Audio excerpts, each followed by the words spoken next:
തിരുവനന്തപുരത്ത് IB ഉദ്യോഗസ്ഥ മേഘയുടെ മരണത്തിൽ ദുരൂഹതയുണ്ടെന്നാണ് കുടുംബം പറയുന്നത്. വിശദമായ അന്വേഷണം ആവശ്യപ്പെട്ട് കുടുംബം IBക്കും പോലീസിനും പരാതി നൽകി. ഇന്നലെ രാവിലെയാണ് മേഘയെ തിരുവനന്തപുരം പേട്ട റെയിൽവേ സ്റ്റേഷന് സമീപം ട്രെയിൻ തട്ടി മരിച്ച നിലയിൽ കണ്ടെത്തിയത്.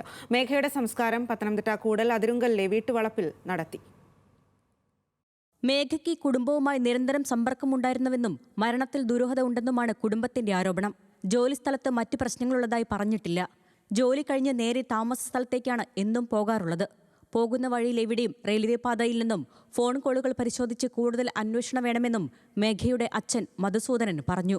അതായത് അവള് 7 മണിക്ക് നമ്മളെ വിളിച്ചിരുന്നു. ഞാൻ ഷിഫ്റ്റ് കഴിഞ്ഞ് റൂമിലേക്ക് പോവാണ്.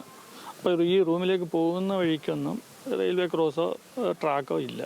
പക്ഷേങ്കിൽ അവൾ ആ റൂട്ട് ഉപേക്ഷിച്ചിട്ട് വേറെ റൂട്ടിലേക്ക് പോയി, ട്രാക്കിൻ്റെ അടുത്തേക്ക് പോയി.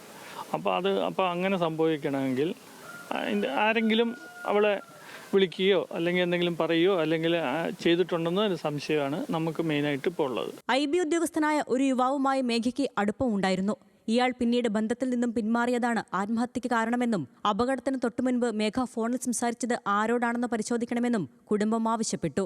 അവിടെ പറഞ്ഞ കാര്യങ്ങൾ വെച്ച് നോക്കുമ്പോൾ അവന് അവളെ വേണ്ട എന്ന് അവർ സംസാരിച്ചതുകൊണ്ടാണ് ഇങ്ങനൊരു സംഭവം ഉണ്ടായത്. ഈ മരണത്തിൽ ദുരൂഹതയുണ്ടെന്നുള്ളത് സത്യമാണ്. അത് ഏത് വമ്പൻ കക്ഷിയായാലും ഇതിൻ്റെ പിന്നിൽ പ്രവർത്തിച്ച ഏത് വൻ ശക്തിയാണെങ്കിലും അത് അവരുടെ നിയമത്തിൻ്റെ പിടിയിൽ വരണം. റിട്ടയർഡ് ഗവൺമെന്റ് IT പ്രിൻസിപ്പൽ മധുസൂദനന്റെയും പാലക്കാട് കളക്ടറേറ്റ് ജീവനക്കാരി നിഷയുടെയും മകളാണ് മേഘ. 1 വർഷം മുൻപ് ജോലിയിൽ പ്രവേശിച്ച മേഘ കഴിഞ്ഞ മാസമാണ് അവസാനമായി നാട്ടിലെത്തിയത്. മൃതദേഹം പത്തനംതിട്ട കൂടൽ അതിരങ്കലിലെ വീട്ടുവളപ്പിൽ സംസ്കരിച്ചു. ന്യൂസ് മലയാളം, പത്തനംതിട്ട.